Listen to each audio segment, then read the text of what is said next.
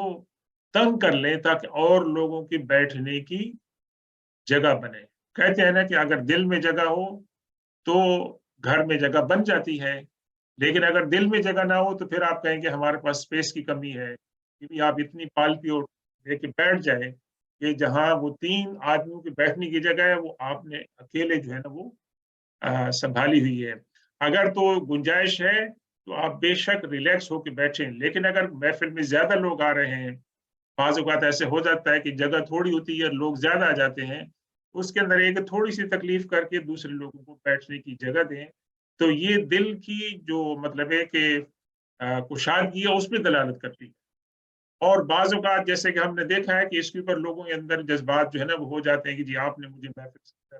Proper جو ہے نا وہ جگہ نہیں دی، مجھے اٹھا دیا وہاں سے فلاں پہ ٹھہرا. یہ تمام تحمل اور برداشت کی باتیں ہیں، کیونکہ محفل میں جو بات ہو رہی ہے وہ پرائرٹی ہے، وہ امپورٹنٹ ہے. نہ یہ کہ میں اوپر بیٹھا ہوں یا نیچے بیٹھا ہوں یا میں ویزیبل ہوں یا نہیں ویزیبل ہوں، یہ معاملہ نہیں ہوتا ہے. معاملہ یہ ہوتا ہے کہ for the greater benefit of مجلس،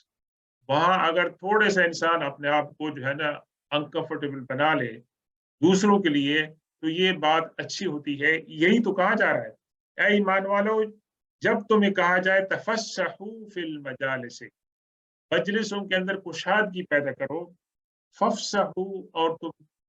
کشادگی کا مظاہرہ کرو، یفسح اللہ لکم، اللہ تبارک و تعالیٰ تمہارے لیے کشادگی پیدا فرمائے گا. وَإِذَا قِيلَ انشُزُوا، اور جب تمہیں کہا جائے کہ اٹھ،